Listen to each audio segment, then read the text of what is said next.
the war between Israel and Hamas, the Hamas terrorist group in Gaza, Hamas also funded by Iran, as you've noted. The US is putting pressure now on Israel to end this war, saying too many civilians are dying. How's this playing out? Yeah, well, I think what is really happening here, certainly there has been significant pressure behind the scenes on the IDF and on Israel to change the nature of their operations, less air attacks, and also focus their ground operations more on leadership, high-value targets, and conducting raids as opposed to clearing operations. The Israelis are still conducting clearing operations, and there's also a pressure for a ceasefire coming from the international community. The United States has not been pressing for a permanent ceasefire, certainly a temporary one if we could get the hostages out. But I think what's at risk here, to be frank about it, Andrew, is whether Israel is going to succeed or not, because they have got to be free to conduct, particularly their ground operations, to clear out the Hamas fighters, their infrastructure, their rockets and the missiles, to clear out these tunnels. All of this will take time. And yes, it could go on for many more months to be able to do this systematically. If you're going to accomplish the objective, which Prime Minister Netanyahu has given his military, dismantle Hamas and prevent Hamas from governing in the Gaza Strip again. Well, to dismantle it means you really got to take down the fighters, the leaders, and their infrastructure and their tunnel complex. And I believe they run the very risk, Andrew, and I'm dead serious about this, of not winning this war if they're pulling back and this pressure continues and they're not able to conduct the comprehensive operations that are required here to accomplish the military objective.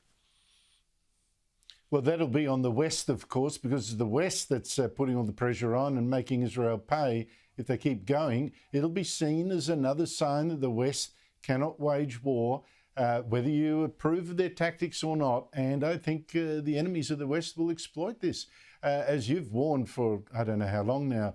Just quickly, General, I mean, this is, I don't want to dwell too long on this, but honestly, here you've got the US involved indirectly in this war in the Middle East, the war with the Houthis, the war with Ukraine. In the middle of this, its Defense Secretary Lloyd Austin takes 3 days off from New Year's Eve, taken to hospital with an infection, without telling the White House it's not at work. And worse, President Joe Biden didn't even notice that his top defense official wasn't there at a time of war. I find this astonishing. How embarrassing is this? Yeah, well, a couple things. One, let me put my biases out here. I've known Lloyd Austin for years. We're infantry paratroopers together, in the United States Army. I have respect for him, but this was a pretty serious mistake, Andrew. I mean, Lloyd Austin, guards his privacy quite a bit. He's well known for it. Does less press conferences and public discussions than most secretaries of defense. But let's face it. If you're Secretary of Defense of the United States military and you own all the weapons that the United States has, you're no longer a private individual, and you have a public obligation. If you're going to go in for a cancer operation, which we just found out is what took place back on December the 22nd, you'd have to not only disclose that to your chain of command, and the staff would do this, not necessarily Austin, and that's what the protocols call for, but also disclose it to the American people. I mean, they have a right to know that you're dealing with something like cancer, even though prostate cancer among males is quite common, and as is the surgery.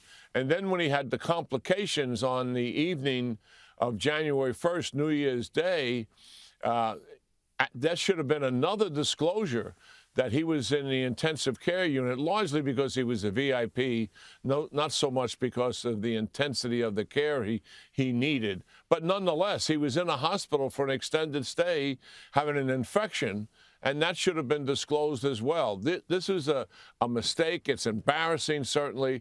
It's going to get fixed. But I was surprised by the breakdown in this communication, and certainly many other people are. And the president, the fact that he never even knew that cancer was the medical condition until yesterday.